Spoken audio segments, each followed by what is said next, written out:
Hey, how's it going today? I am Skitty Beans, and today we are going to be watching a Casual Geographic video. This is the older one, so we only have the vertical available to us, but I thought it would still be a good one to watch. It is When Horror Movies Become Real Life.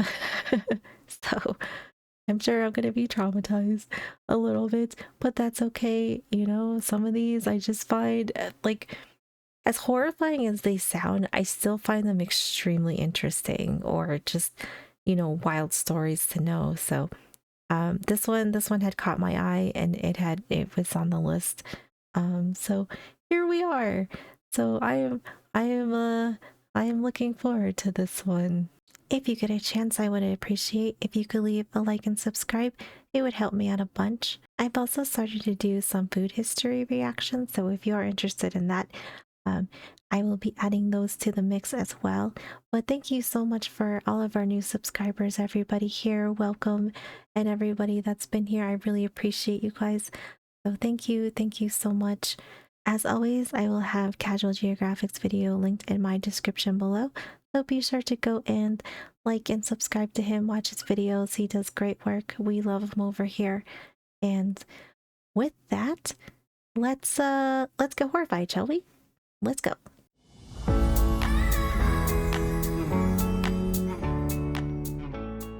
So I watched Nope, and by far the scariest scene was actually the most realistic. I've never seen Nope. I remember seeing trailers for it, but I've never actually seen it.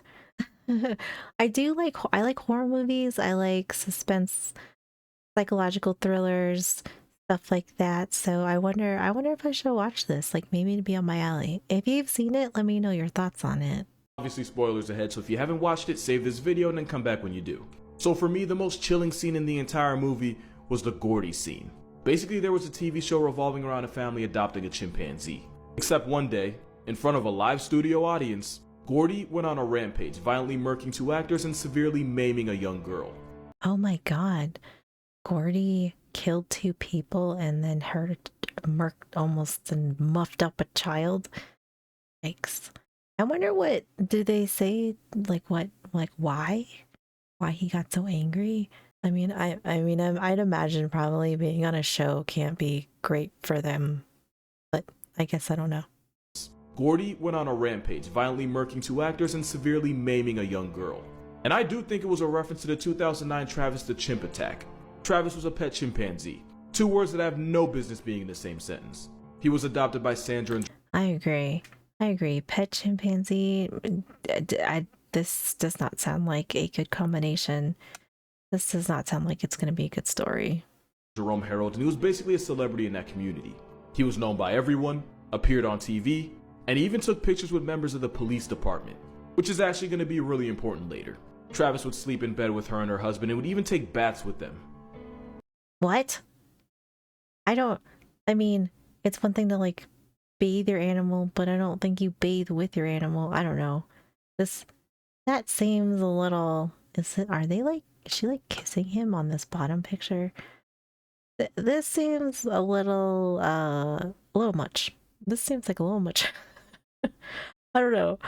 That doesn't seem like that should be something you should be doing, in my opinion. No comment on that. Travis could open doors with keys, he knew how to watch TV, bro could drive, wow. and he would even drink wine with his owners. Drink wine with his owners. Until you've eaten with a chimp and bathed with a chimp, you don't know a chimp, she said.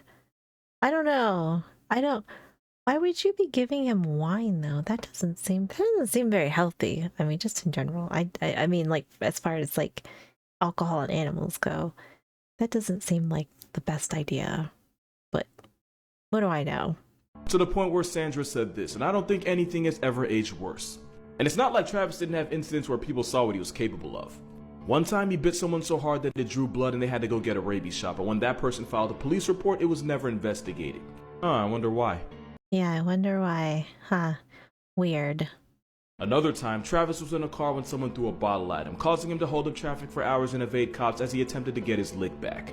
But nothing ever happened and nobody... Oh gosh. That seems like a little chaotic situation. Did anything because they claimed Travis was only playing. Huh. I don't know if you can. I don't know if that's like a very good claim, right? And at the same time, it's like I think I could see this escalating too. And the fact that, I mean, it's a freaking chimpanzee, so like maybe you don't let this happen. I don't know. Like I think Travis needs to go like live in a sanctuary or live in the jungle or not in somebody's home and like peruse around town. Like that just doesn't seem like a good idea. It just all of this seems like not great. I feel like this does not seem like a good idea at all.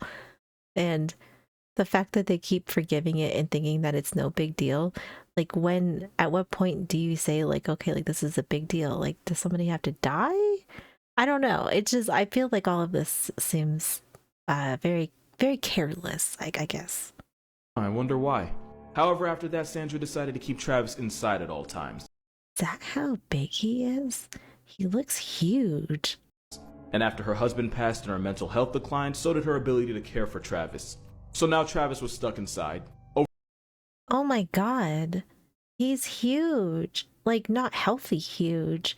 And now he's stuck inside all day. I don't.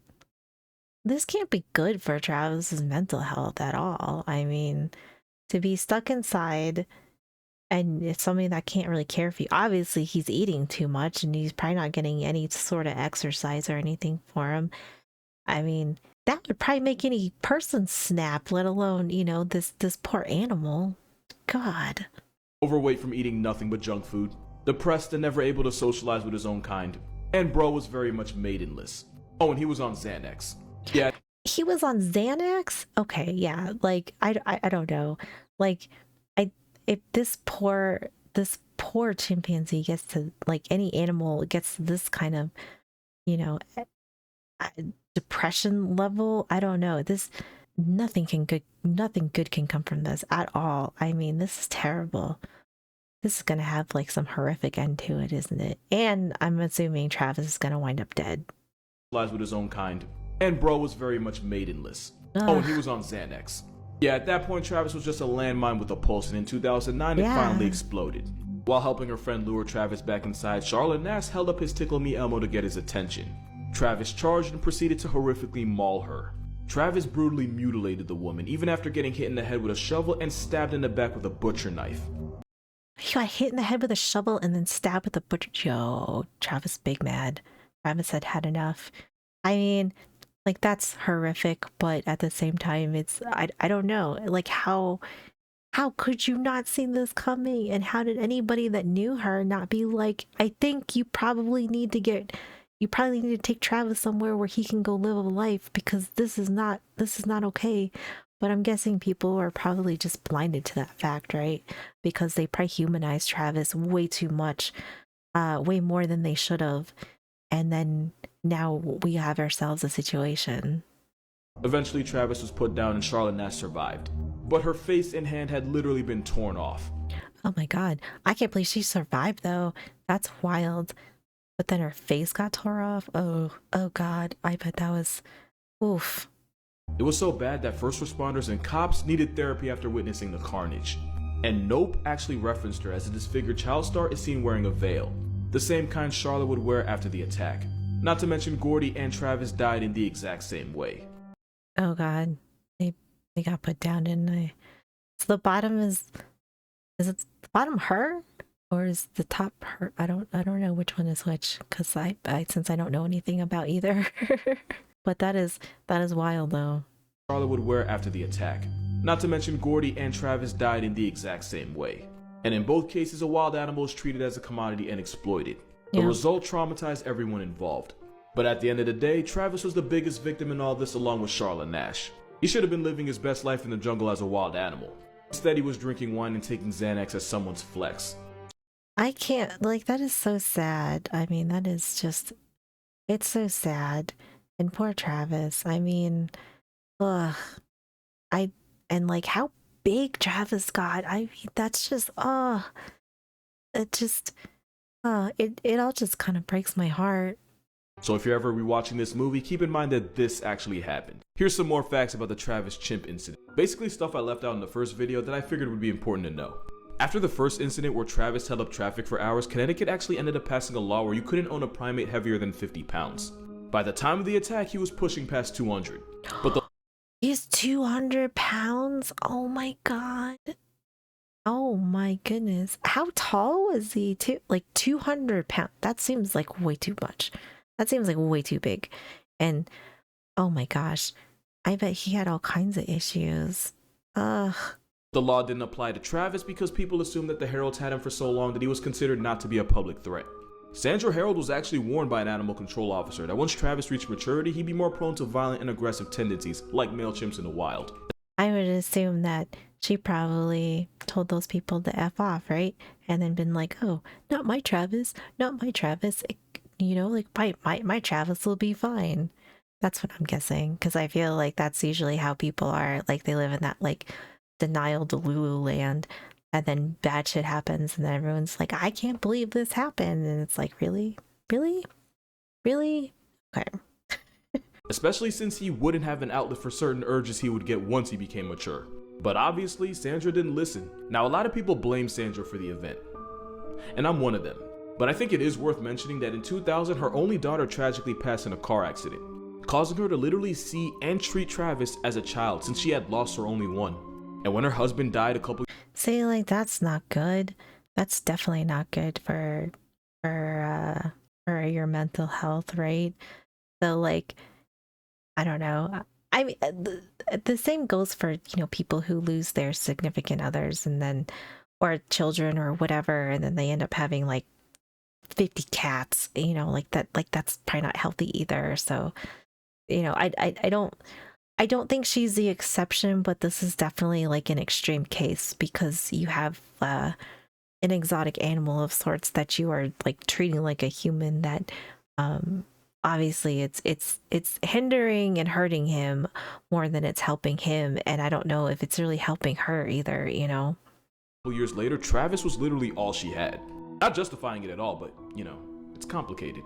Travis I would say that for sure that it probably puts her in a very complicated situation of trying to navigate a lot of really depressing feelings and, you know, deep feelings of loss when you lose, you know, such important people in your life. But unfortunately, I think dumping it on poor Travis here is really just, I don't know, it's sad. It's just sad. Travis was also visibly depressed at the loss of his adoptive father. After his death, Travis would apparently take pictures of Jerome Harold off the wall and hold them tightly, clearly mourning. According to reports, Travis had been prescribed Xanax by a vet to help him calm down. He was even given Xanax-laced tea the day of the attack. Xanax is often used to help treat anxiety, but it can also cause hallucination, rage, and mania. After horrifically mauling Charlotte Nash, Travis was shot 4 times. Mortally wounded, Travis went back to the house and passed away right next to his cage, which you have to assume was his safe space. Oh my god, what a horrific end to this. Ah, oh my god, that's so sad. Oh, is this her?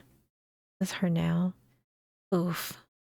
I mean, I bet she had to go through a lot. Oh gosh. On a wholesome note, Charlotte Nash actually ended up undergoing a face transplant and actually seems to be doing a lot better these days. And according to her, she's A face transplant. That's so wild. Like all the stuff that we can do. For the most part, I mean, like her face really doesn't look bad.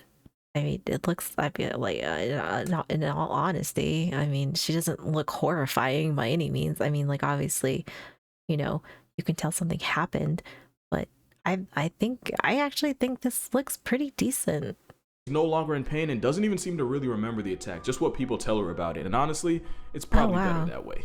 Despite all she's been through, she's still managing to stay positive. Also, after the police officer who put down Travis was denied therapy, laws were passed to make sure cops that had to use lethal force on an animal could receive therapy for mental and emotional recovery. On this episode of That seems kind of cruel. I mean, I understand, like, feel like that's kind of like a special circumstance too, because I'm sure like all the police force love Travis. So, you know, having to put Travis down would, I would imagine it would be kind of traumatizing for them, honestly. I mean, so for him to be denied any therapy seems kind of cruel. Why no human should ever try to own a chimp is a story that, if I'm being honest, kind of messed me up the first time I heard it. Yeah, more than Travis.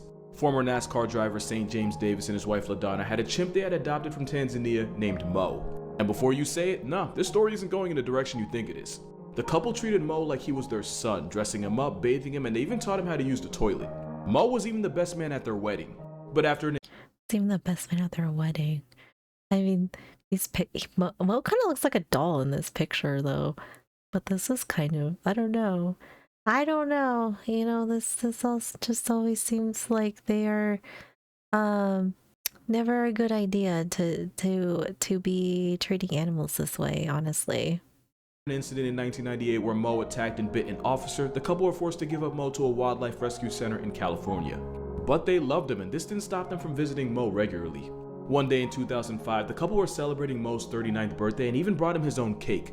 So, important fact about chimps. Chimpanzee society works as a hierarchy, where low ranks are often bullied and forced to give up food to their superiors who get first servings. Oh no, this isn't gonna go well.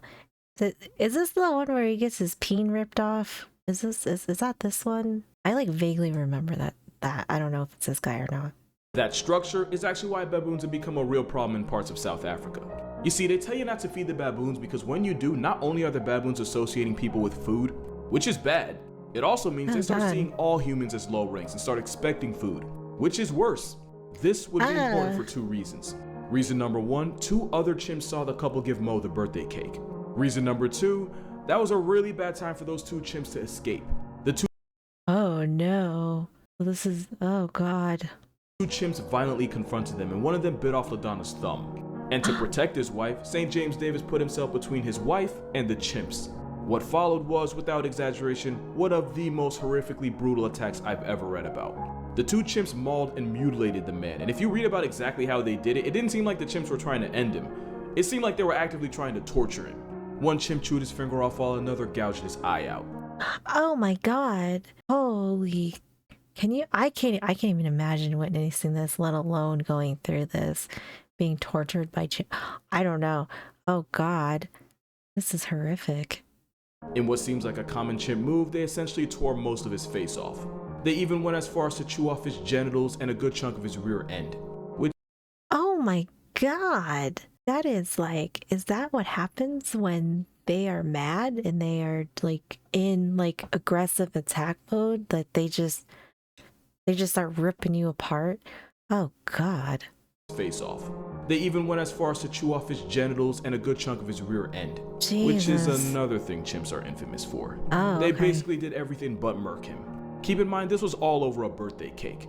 And at this point, you might be wondering where Mo was when this was all going down. As a chimp that grew up around nothing but humans, the event terrified him so much that he appeared paralyzed. Oh no, so then Mo is traumatized. Oh god. Oh man. Eventually, a couple workers put the chimps down, but by the time they did, the damage was already done. Former high school football player and NASCAR driver James Davis had pretty much been torn to shreds. He nearly bled out 3 times on the way to the hospital, and the first 2 places wouldn't even take him. Someone even said they might as well just drop him at the coroner's office. Eventually, he was taken to a trauma center where he'd go on to have about 12 surgeries and would even be medically induced into a coma. Against virtually every force of nature. Oh my gosh, so he actually survived this. Holy shit. I can't imagine. I can't believe that he survived this. That is crazy. Gosh. I don't even want to know where that road to recovery even starts. Oh god. Davis survived and was discharged 6 months later. The moral of the story is still the same. Davis had spent nearly 30 years of his life living with a chimp, and all it took was bad luck and a birthday cake to nearly flatline him. It just goes to show, chimps are really good at being wild animals, but really bad at being pets. Yeah, that is a great analogy for that, or saying, I guess you could. Advice. Yes, 100%, absolutely. So I watched Nope, and without spoiling too much, it reminded me of something that actually happened. And I'm just gonna put that right there. This is Timothy Treadwell. If that name sounds familiar, then you know what time it is. I think it's important to mention he wasn't like a zoologist or an educator or something. He was a dude that auditioned for Cheers and then lost out to Woody Harrelson. That caused him to spiral down the path of things I cannot talk about on here. Let's just say he had his demons and his demons had hands. But he Oh my. Okay. turned his life around after going on a trip to Alaska with a buddy and observing bears up close. He decided right then and there that he'd dedicate his entire life to bears. Yeah. For over a decade, he watched, studied, recorded, and even directly interacted with bears. He would get extremely close to them and would sometimes even play with bear cubs, because he claimed that he had their trust. Oh no. No, no. Oh God. Maybe he just wants to die. Oh jeez. You want to study them? Cool. I don't know if you should be playing with their babies though. I don't know. I feel like that's a good way to end up dead. And if you watch Nope, you know exactly where this is finna go. Now, I will say Treadwell did try to make an impact by traveling all over as an activist trying to educate the public about bears and why they should be protected, but he also threatened their lives by getting way too close. Yeah. And as time went on, he started getting cocky, which led him to do the unthinkable. Well, you know what that usually means. When you start getting cocky, shit goes down. Yep. So a little fun fact about bears, before they hibernate, they have to eat and put on as much weight as possible. The competition for food makes them 1,000 times more aggressive and infinitely more of a death sentence to be around. Against literally everyone's warning, he chose this time to go camping around them. Now, Well, that seems like a bad choice. For sure. I think that's how you get eaten. not only that, but he purposely set up his camp around a known bear trail so that bears would walk right past his tent. Not only that, but he refused to carry bear spray because the Steve Irwin stereotype figured the bears trusted him so much that he never needed. And not only that, he brought his girlfriend with him. Oh no. So that's double meat. Oh God. Oof. This all seems just like a recipe for disaster. So pretty much he chose the worst place at a worst time with no way to defend himself. You know where it goes from here. On October 5th, 2003, Treadwell spoke to a friend about how much fun he was having. On October 6th, the Rangers found his and his girlfriend's half-eaten corpses around their campsite. Oh my God. Yep. I can only imagine. But the most disturbing part? A video camera was actually left on as the grizzly attacked them. Another cute little fact about bears, they don't wait until you flatline, they just start eating. Yeah, right. I always feel like I feel like this has got to be one of the worst ways to go, because isn't it like a lot of predators, like a lot of predator animals and stuff like they're not looking to like just kill you, like they're just gonna just drag you and start eating you. So whether you're alive or not, like they don't care. I don't know. I feel like this would be probably one of the worst ways to go, because you'd be alive until, you, I guess, couldn't take it anymore, or it ate enough of you that you finally, flatline. But that has got to be probably one of the worst ways to go. I know there's a lot of other things in that list for sure, but I would say this has got to be up there. Which meant there was a 6-minute audio recorded of him screaming in agony as he was getting mauled and eaten alive while his girlfriend could only watch. And since she was also screaming, the bear eventually went after her too. The audio was so graphic and traumatizing that it was never released to the public. I can imagine that has got to be just horrific to listen to and see. I don't know. Oh God. You can find reenactments based on what happened on YouTube, but the original was vaulted out of respect for the family. Yeah. Also, the bear that... Well, I guess that's good. That's good that never got released to the public, because I feel like that is, I would imagine that there's only so many people that could probably stomach listening to something like that. That was only guilty of being a bear was tracked down and put out of commission. Obviously, soul eviction by bear is the worst way to meet God, and nobody deserves that. But bro literally asked for it, and it all could have been avoided with one word. Nope. Yeah, shout out to this cop. Maybe true. It's also referenced Siegfried and Roy's incident as well. I honestly don't know how I didn't talk about them already. So Siegfried and Roy were two German entertainers who blew up from their magic act. They were basically the magic what the Beatles were to rock. And their act often involved exotic animals, but especially big cats like tigers. You probably know how this movie ends. For years, the two became world famous for their performances, and especially for the ways that incorporate the wild animals. And you'd get the sense that they genuinely cared for all of their animals. I'm gonna say that they didn't. I don't know, because I feel like a lot of these stories, when you have like show animals and stuff, it seems like they are treated just absolutely terribly. So yeah, this one, I don't know. I kind of get the feeling that they were shitty owners. Especially Roy, who had been around wild exotic animals since he was 10. And it was during a show on Roy's birthday that he performed his usual act with Manticore, a 400-pound white tiger. Oh, they're beautiful though. Oh, I kind of feel bad for animals that are like this because it doesn't seem like their life quality is very good. But this time, the tiger wasn't cooperating and was instead biting Roy's sleeve while ignoring his commands. And it was while animal trainers attempted to get Manticore under control that it finally happened. In front of a horrified audience, Manticore severely mauled the leading co-star, clamping his jaws around his neck and eventually dragging him off stage. Oh my god. Well, I don't know what to say about this one. I'm like torn, you know? Like I get that everybody wants to see this and it's cool, but at the same time, there's something I always thought there's something about these that seem kind of cruel in my opinion. So I don't know. I don't know how I feel about this. Although I'm sure it was horrific to witness. 100%. I mean, I can't imagine being like a little kid and like watching this, you know, like seeing this happen. I bet that probably gave all those kids nightmares for decades. It took animal trainers spraying him with a fire extinguisher to get the tiger to release his death grip. Roy would survive, but the attack severed his spine, cut an artery, partially paralyzed him, and even caused a stroke, Oh my virtually cutting gosh. both men's careers short. Roy refused to blame his tiger for the attack, famously telling trainers not to hurt Manticore as he was being wheeled to the hospital for life-saving surgery. Surgery that he allegedly flatlined multiple times during. Oh my god. I mean, I bet.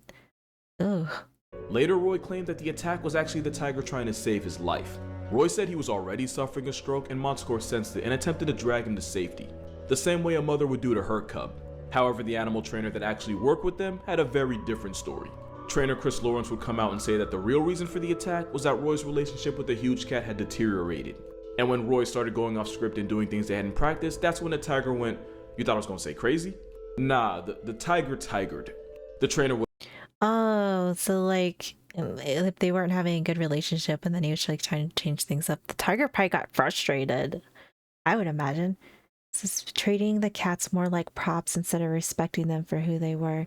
Yeah, see? I mean, that I get. That actually makes sense.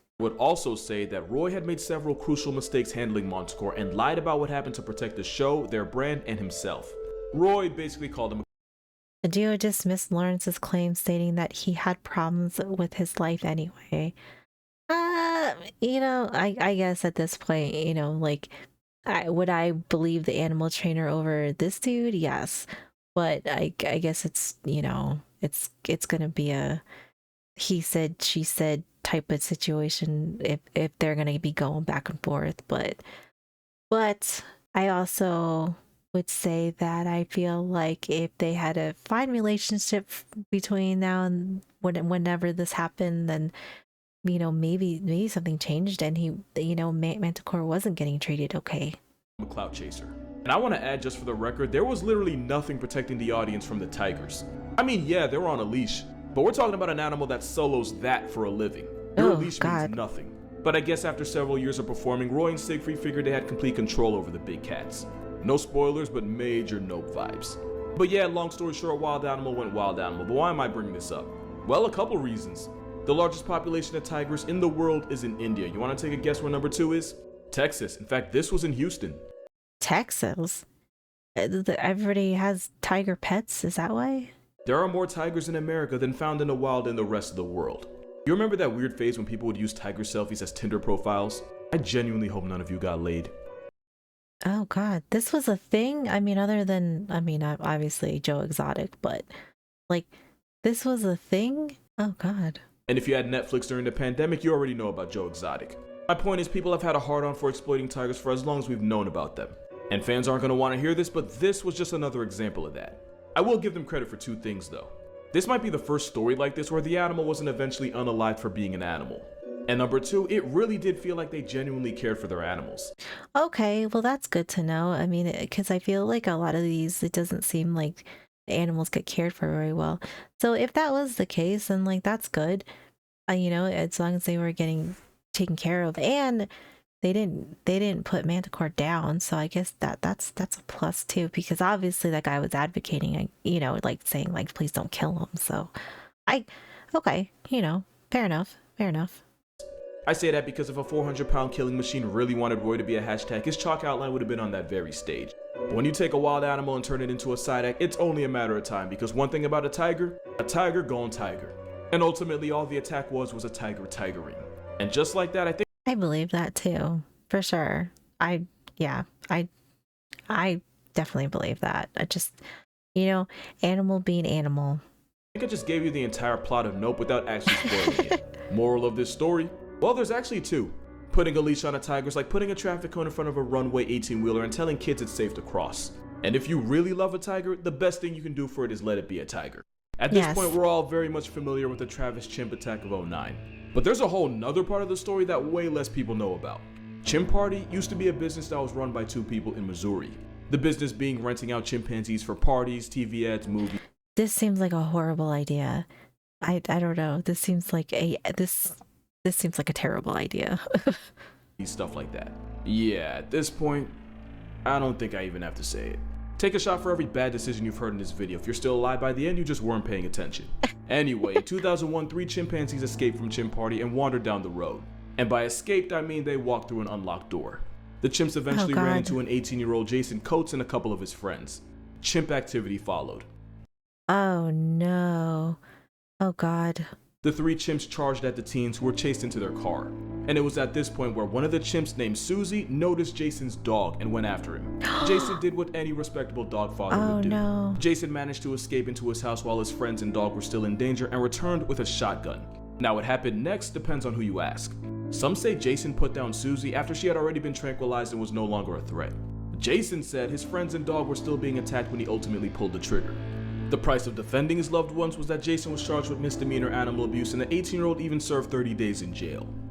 I don't know how I feel about this. Like, I mean, had you done your job correctly for your chimp party, even though that doesn't even sound like that's a good idea to begin with, but had you been responsible and they were never let out, this would have never happened. I don't know how I feel about him like getting charged with anything, honestly, because it's not like he was just like walking down the road and was just like, oh, I'm just gonna, like run in my house real quick and shoot some chimps, like, I don't know, like, that's not I don't know. It's like one caused the other, right? So if you had been responsible, which I mean, I don't even like this like chimp party idea that was a thing, because that seems so dangerous in its own right, but let's just say I am okay with it, then you should be 100% responsible for this. I don't know, it's just like if you were negligent and weren't watching them, as I don't know how you could take your eyes off them. Like, I think you would have to be watching them so closely the entire time through these parties, so that something like this doesn't happen. I don't know. I would say that I don't think he really deserved anything. Like, I don't think that kid deserved to be charged with anything, let alone had to go to jail for 30 days. But that's just me. That's just my opinion. He was even hit with felony destruction of private property. The private property being the chimp that threatened his life. And while serving his time, Jason actually ended up missing the birth of his first child. Oh no. Yeah, I don't know. I can't say that I agree with any of this, of what happened to that kid. Chimp Party, which later became the Missouri Chimp Foundation, ended up being forced to give away their chimps in 2020 and 2021 after PETA claimed the apes were being held in poor, unsanitary conditions. It was around for that long though. Oh God. It takes a lot for me to side with PETA. True. That is true, but I mean, if these allegations were correct, then I'll give credit where credit's due. Say this was a lot, but why am I telling you this story from 20 years ago? Well, Susie, the chimp that got gunned down, yeah, that was Travis's mother. No shit. Oh my God, that was Travis's mother? Oh God. So oh man. Ugh, this is, oh gosh, what a turn of events we have here. Travis had already been sold by the breeders and was living with the Heralds when it all went down. And 8 years later, Travis would meet his end the exact same way as his mother. Only this time, it wasn't before someone got seriously hurt. Moral of this story? It takes a special type of people to make Peter the good guy. True. So I watched Nope and... Oh, I'm sorry. Started over. Um, this is great. This was a great video. I really like this. I mean, like, not like enjoyed like, but it was very insightful. It was extremely insightful to me. And I think it's a prime example of why we don't have these as pets, right?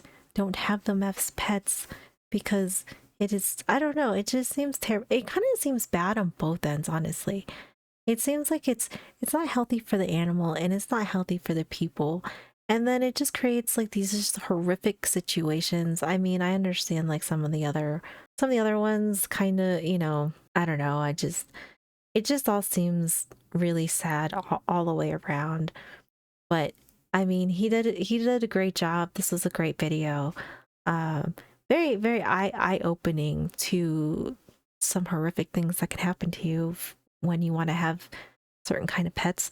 So I think that that message is extremely important to get across to people for sure. But thank you so much for hanging out with me. I really appreciate you guys being here. And be sure to go and like and subscribe to Casual Geographic. He does great work. He's awesome. He's amazing. So I hope you guys have a wonderful day, and I will see you in the next one.